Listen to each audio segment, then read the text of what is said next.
Hello, everyone. I am here with Robert Felix.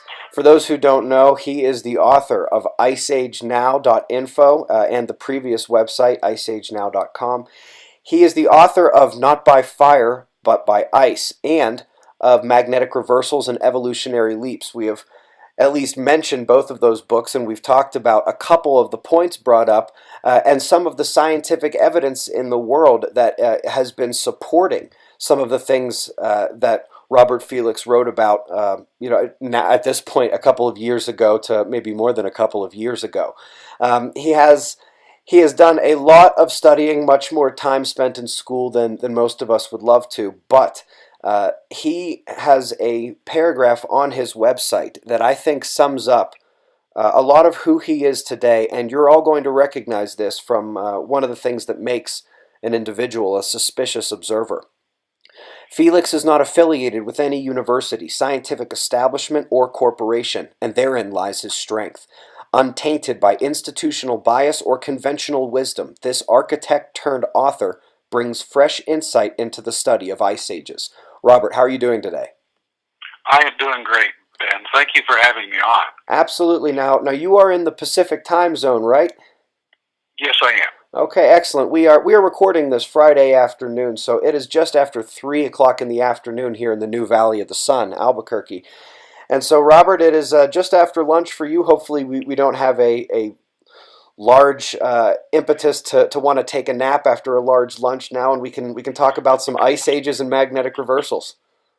We absolutely can. I'll enjoy it. Terrific, terrific. Now, um, you have been looking at this material, and it has been, if correct me if I'm wrong, a true passion of yours for a couple of decades now.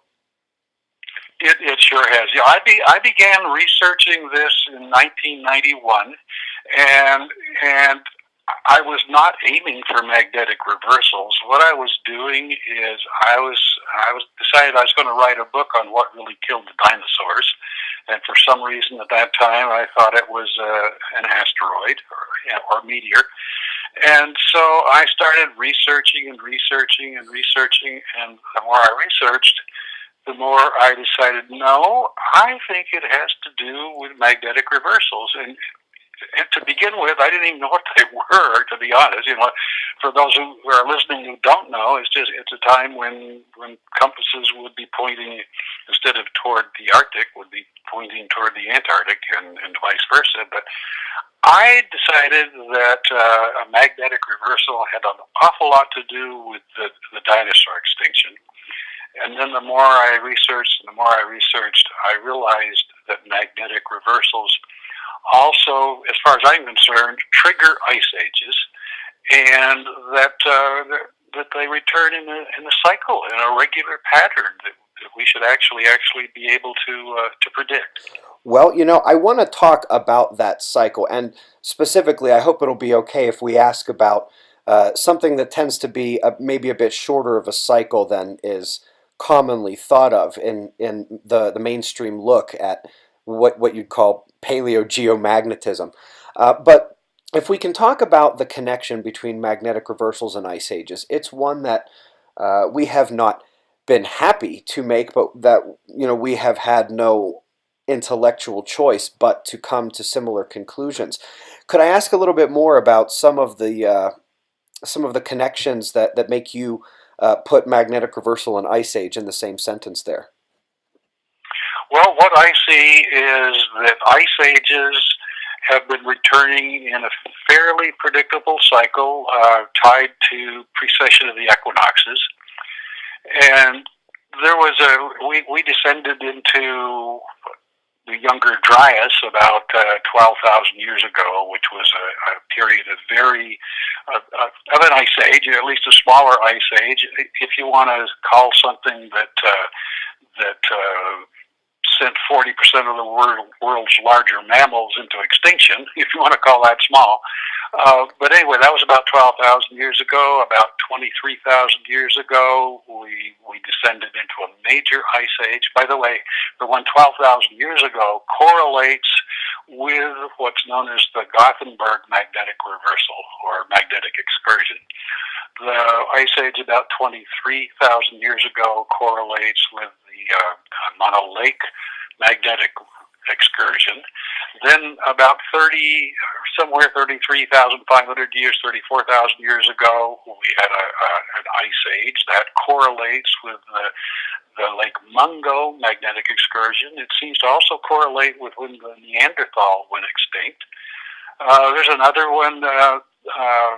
There's so many of them, but a big one was the Blake magnetic reversal about 115,000 years ago, and that correlates with the end of what's known as the Eemian period. And the Eemian period was a time on Earth. It was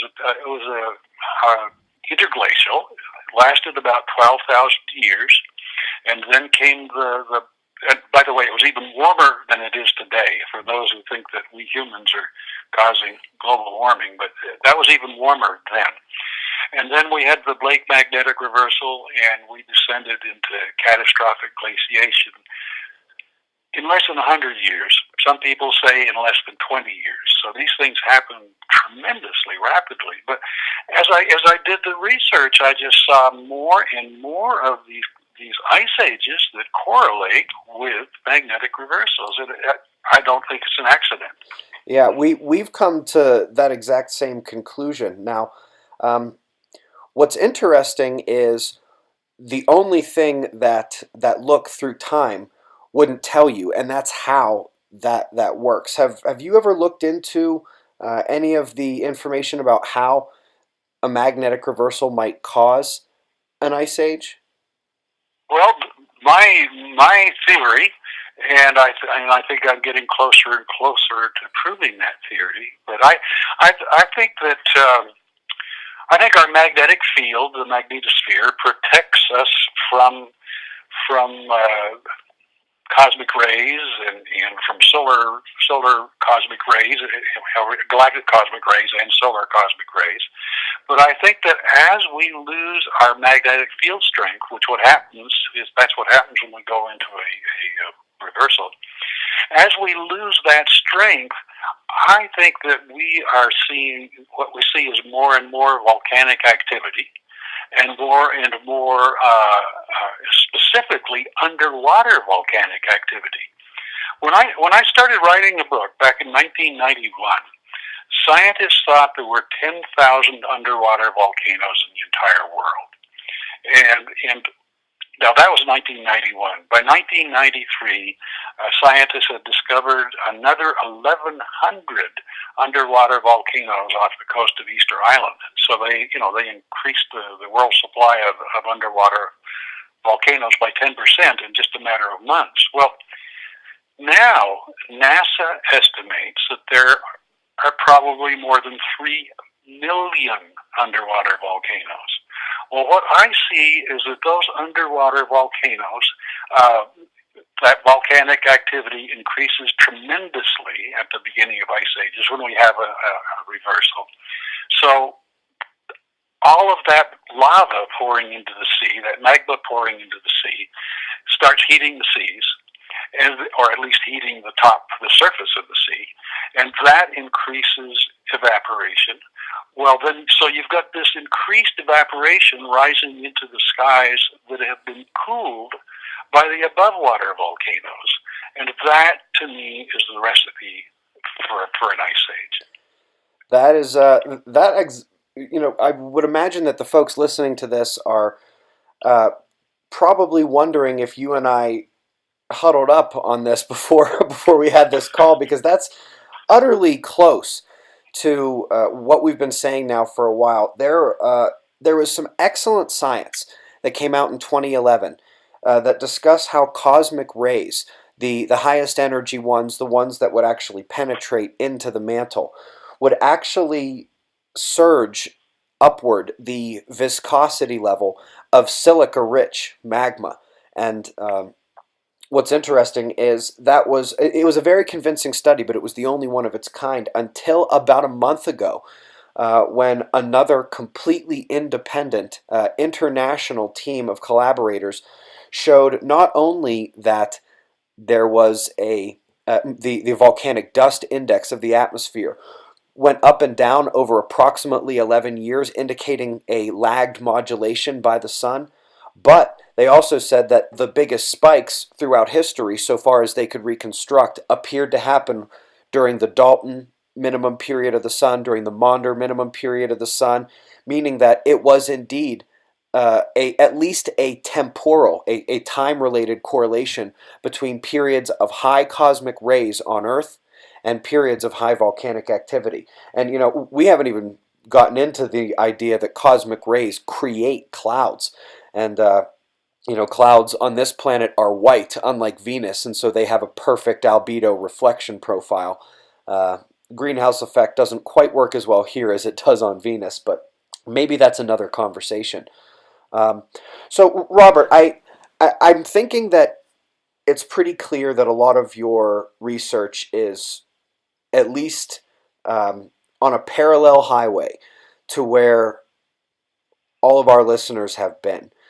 Now, I would love to talk a little bit more about this timeline because we've got a lot of signs that things are changing here again. And if I may just come out and ask you the question, do you believe that we are in the beginning process of another magnetic reversal or significant magnetic excursion on this planet right now? I absolutely do. Well, for a couple of reasons. One is that I see this cycle that's tied to the precession cycle. So I think that we are absolutely. The last one was about 12,000 years ago. So I think the next one is now on the way. In 1997, when I first came out with Not by Fire but by Ice, I put in there that our magnetic field had declined by more than 50% in the last 2,000 years. But I put in there that the rate of decline had been increasing, and it was now remember this is 20 years ago, but that it was declining at the rate of 5% per century. Well, now, and I'm sure you've talked about this too, but the European Space Agency and their satellite probes called SWARM, they've now determined that our magnetic field strength is declining not 5% per century, but 5% per decade. So I see we're heading into a reversal now. And also, it was a couple of years ago, I think, that the British Geological Survey came out with their own study, and they believe that we're headed for a magnetic reversal. So I think we're going into it right now. Yes. Yeah, absolutely. Did you by chance catch the work out of Berkeley in 2014 that said that the full reversal can happen in less than a human lifetime? Something as little as 80 years? I did. I posted that on my website back when that came out. But there was an earlier one, and I'm trying to remember the names. I think one of these scientists was from Berkeley too, but it was a study by Coe, Prevost, and Mankinen. What they did is, and this was long before 2014, but they drilled cores into a lava flow at Steens Mountain in central Oregon, because that's one of the ways they can tell what the magnetic field was doing at the time. When lava comes out of a volcano, it's so hot that it has no magnetic inclination. But as it cools down through the Curie temperature, it takes on the magnetic inclination of the day. Well, they drilled cores into the center of the lava flow, and then they drilled cores at the edges of the lava flow, and the magnetic field had reversed.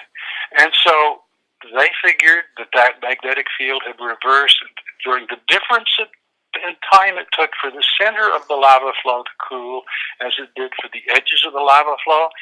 So they ended up, and everybody laughed at them, of course, but they ended up saying, it could have occurred in as little as 30 days. Wow. And I do have a link, not a link, but I do have, that's in the bibliography, and Not by Fire but by Ice. So, those guys, they were laughed at the time, but they may be right. Yeah, that's not exactly the most settling of news, if I might say so. Right. Right. There's another one. Well, you had mentioned that, but one of the I forget which magnetic reversal excursion it was, but they have found evidence of other reversals that may have occurred in less than 500 years. But a big part of big problem with finding this is you got to be drilling your cores, or you got to be drilling down into the earth. And boy, it is so easy to miss. If something was only 500 years long, or even if it was a human lifetime long, the odds of you actually looking at the particular part of that core at the right time are way against it. So I give scientists credit for finding any of these, actually. Yeah, that is actually a very good point. You know what else is a good point?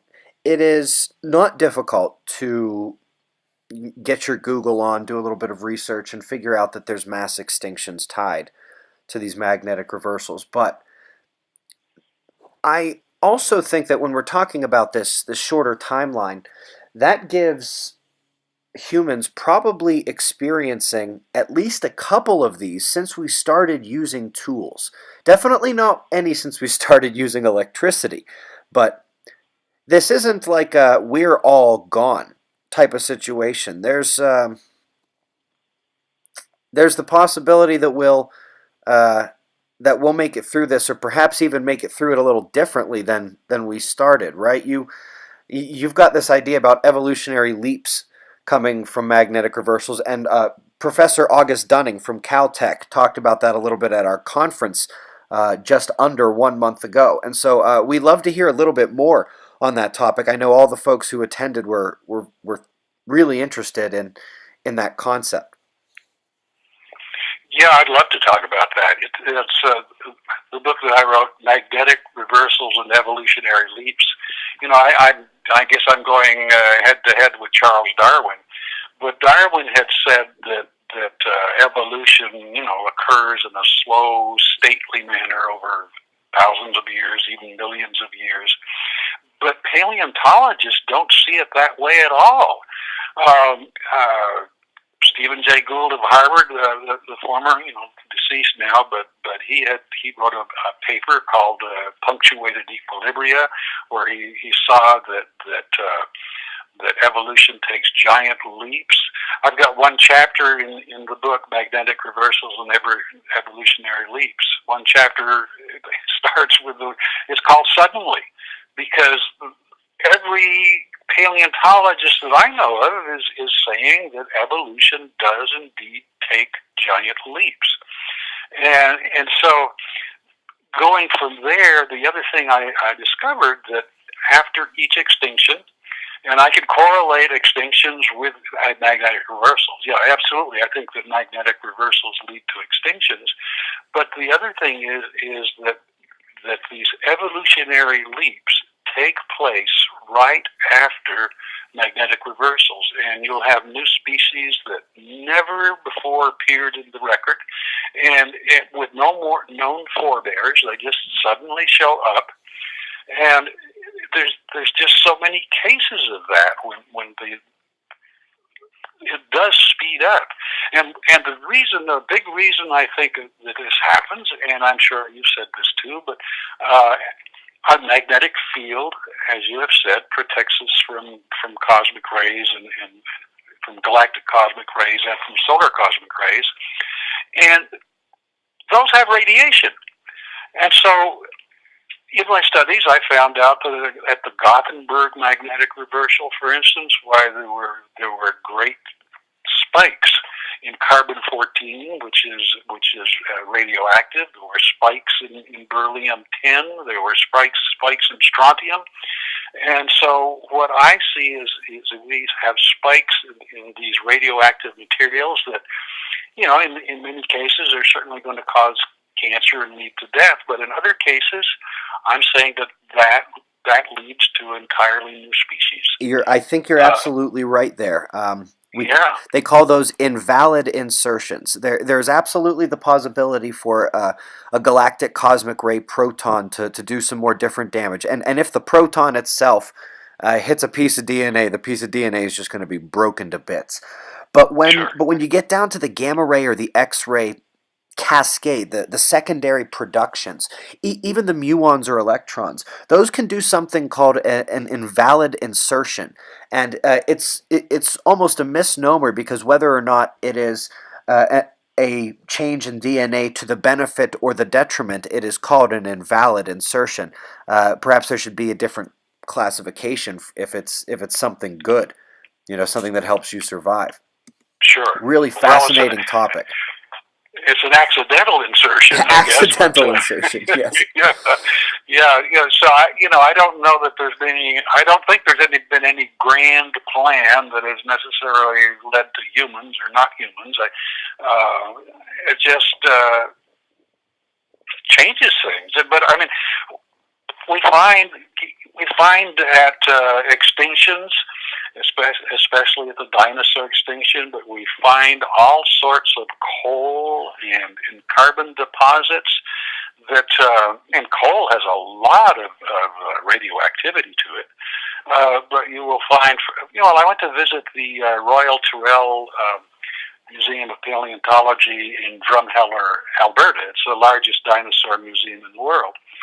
And when you look around there, you'll see in the hills and in the hoodoos that are there, but you'll see a layer of black about 1 foot thick, and that is a layer of that black carbon that was laid down at the dinosaur extinction.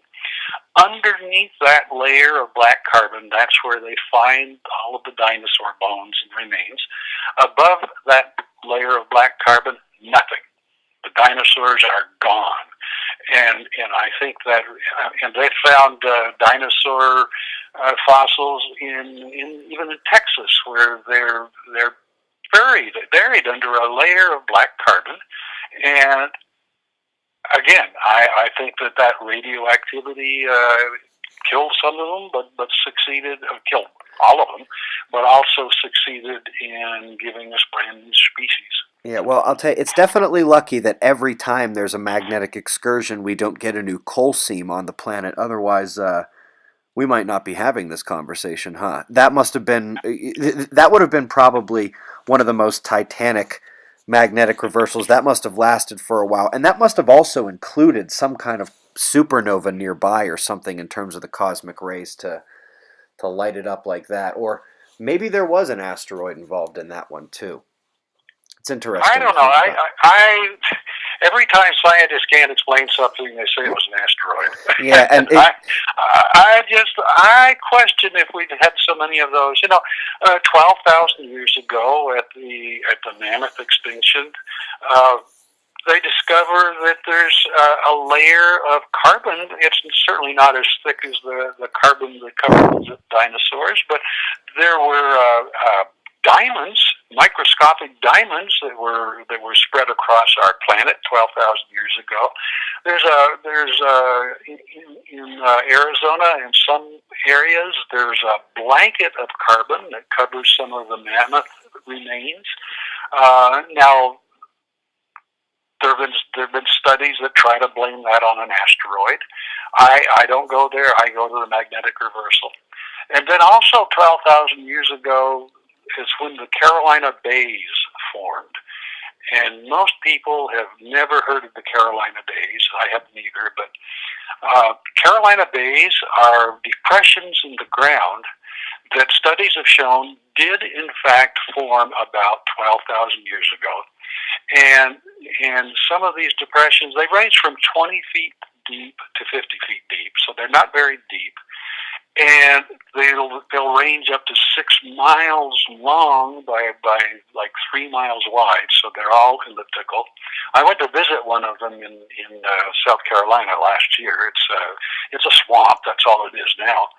But scientists they estimate that there are 2 million of these Carolina Bays in the United States. They call them Carolina Bays mainly because that's the kind of tree that seems to grow there, a Carolina Bay tree. But I think those, and I'm alone on this one so far, we'll see what happens, but I think those Carolina Bays were formed by gigantic explosions in the sky during the magnetic reversal. Interesting. What would what kind of explosion? You can actually go onto Google if somebody wants to. You can actually go onto Google Earth, and you can see these things. They're huge. I mean, these bays, these Carolina bays, are bigger than entire cities. So I certainly wouldn't have wanted to be in one of those areas during the reversal. Wow. Yeah, it doesn't sound like it. I'll admit, when you describe them, and if my head's going into magnetic reversal, the first thing that my imagination thinks is large chunks of rock, crystal, metal underground getting shifted by magnetic fields or something like that during the reversal. But boy, that is an imagination-inspiring concept. The Carolina Bays. We'll have to look into that one a little more. Robert, I have a question.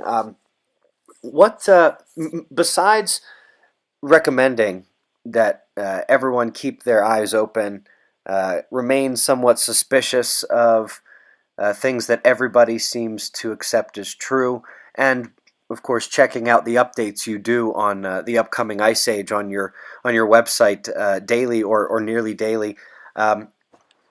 You have anything that maybe you're looking for, like a canary in the coal mine, something that if you saw it, you would really start to be concerned. So, for example, for us, because of who we are, we the first thing we wanted to think about seeing was worsening cosmic rays. You know, is this actually? It's one thing to hear that the magnetic field is weakening and that the magnetic poles are moving, but are we actually seeing the increase? And there was a paper that was released just on February 22nd, and I consider it one of our canaries in the coal mine. It was one of the best cosmic ray forecasts as we entered sunspot minimum, and their conclusion was that the cosmic ray situation is worsening faster than they were predicting it to have worsened, faster than they would estimate, just based on the lack of sunspots and the lack of stuff like that. But we're sort of science geeks. We're data hogs. We look at stuff like that. Is there anything canary in the coal mine wise that maybe you're looking for or that you're starting to see already? One of the things I look for is an increase in volcanic activity, because certainly during previous little ice ages, there have been some major volcanic eruptions that did cool the planet. So that's one of the things. I do look for more extreme weather, and that could be either droughts or that could be more snow. And of course, my ice age is called icegenow.info. So certainly, I'm looking for evidence of an ice age. The other thing I look for is sea levels to stop rising. I keep hearing all of this fear about rising sea levels, but sea levels have been rising for 8,000 years. During the last ice age, sea levels were actually about 400 feet lower than they are right now. That's where all of the moisture came from to build up those giant ice sheets in the north. Well, you don't hear about this much, but in 2000, so going back here, on average for the last 8,000 years, sea levels have been rising about the thickness of a dime and a nickel put together every single year. So this is something that's been going on for thousands of years, nothing to do with humans that I can see. However, in 2011, sea levels did not rise. In 2012, sea levels did not rise. And last year, this is according to NASA, last year sea levels did not rise. So if I start to see more and more times when sea levels did not rise, then I know automatically that we must be getting more ice somewhere that is building up and getting locked up on land. Yes. Well, this is something fantastic. I love how you go in and you actually find the real data, because we all know how easy it is to go find a headline about some computer model that some scientist made that says we're all going to be flooded out in a couple of decades. And I don't think that's going to stop, is it? No, that's going to. Well, there's so much money involved in the global warming belief that no, I think that's going to keep on going until we're buried in the snow. But I just look at what's been going on the East Coast this last week. I mean, they've had two nor'easters in the last week, and there's another one on the way next week. Parts of Vermont this week, parts of Vermont have had 3 feet of snow, and in a large part of Connecticut and Massachusetts, they've had 2 feet of snow in New York, and this is already well into March. So these things, of course, they help me believe that we're headed into an ice age. But again, those things, they all, I think, tie together with the reversal and with precession of the equinoxes. Yeah. Robert, thank you very much. We appreciate it, and hopefully we'll get a chance to do this again. As I mentioned before, updates all the time on exactly where we are in this process, some of the top news in this ice age march that we are going through as a planet and as a people. That's icegenow.info.